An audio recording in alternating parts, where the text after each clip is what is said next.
प्रभु के नाम की तारीफ हो कि प्रभु ने इस समय अपने चरणों में आने के लिए हमें अनुग्रह दिया कि हम उसकी उपस्थिति में उसके जीवित वचन के ऊपर मनन कर सके। तो आइए परमेश्वर के वचन में से पढ़ेंगे, सब ध्यान से सुने। Luke chapter 21 verse 34 to 36। लूका 21 का 34 से 36 वचन तक। इसलिए सावधान रहो, ऐसा ना हो कि तुम्हारे मन खुमार और मतवालेपन और इस जीवन की चिंताओं से सुस्त हो जाएं और वह दिन तुम पर फंदे के समान अचानक आ पड़े, क्योंकि वह सारी पृथ्वी के सब रहने वालों पर इसी प्रकार आ पड़ेगा। इसलिए जागते रहो और हर समय प्रार्थना करते रहो कि तुम इन सब आने वाली घटनाओं से बचने और मनुष्य के पुत्र के सामने खड़े होने के योग्य बनो। परमेश्वर का वचन पढ़ा गया। परमेश्वर की उपस्थिति में हम सब ने परमेश्वर की उपस्थिति में ये वचनों को सुना है। परमेश्वर का वचन हमें बताता है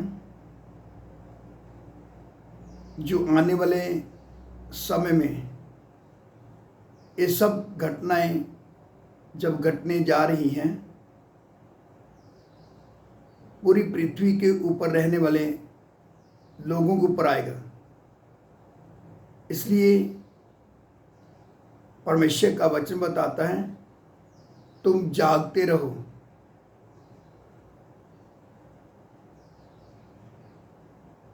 और हर समय प्रार्थना करते रहो कि तुम इन सब आने वाली घटनाओं से बचने और मनुष्य के पुत्र के सामने खड़े होने के योग्य बनो।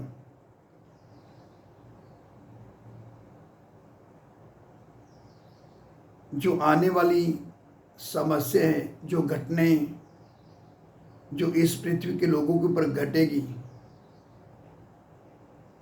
अगर हमने उनसे बचे रहना है तो हमें आत्मा में जागते रहते हुए हर समय प्रार्थना करते रहना है। तब जाकर हम सारी घटनाओं से बच सकते हैं।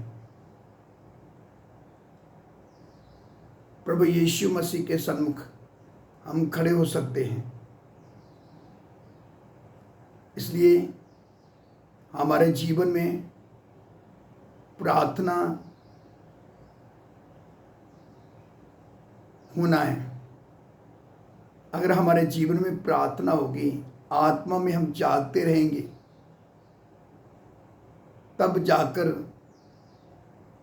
आने वाली सब तमाम समस्याओं का हम सामना कर सकते हैं।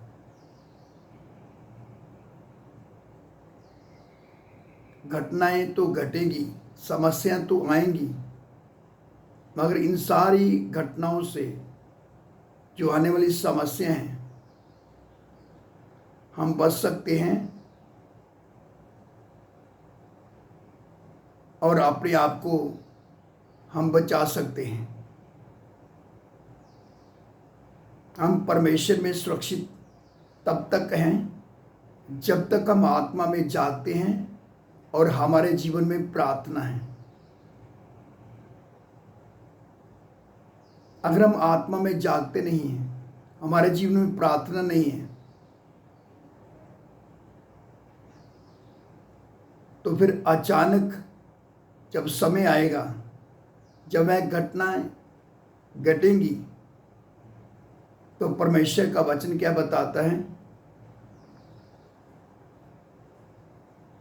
इसलिए सावधान रहो, ऐसा ना हो कि तुम्हारे मन खुमार और मतवालेपन और इस जीवन की चिंताओं से सुस्त हो जाएं और वह दिन तुम पर फंदे के समान अचानक आ पड़े।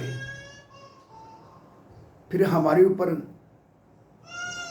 वह समय एक फंदे के समान आ पड़ेगा, हम फंदे में फंस जाएंगे, फिर उधर से हम निकलेंगे नहीं, हमारा जीवन उधर ही बर्बाद हो जाएगा। अगर हम चाहते हैं कि हमारा जीवन बर्बाद ना हो, हम फंदे में ना फंसें, तो आत्मा में जागते रहें, लगातार प्रार्थना करते रहें, ताकि हम आने वाली सब तमाम घटनाओं से बच सकें और मनुष्य के पुत्र अपने उद्धारकर्ता प्रभु यीशु मसीह के सन्मुख हम खड़े हो सकें। तो आइए इन वचनों को पर मनन करें।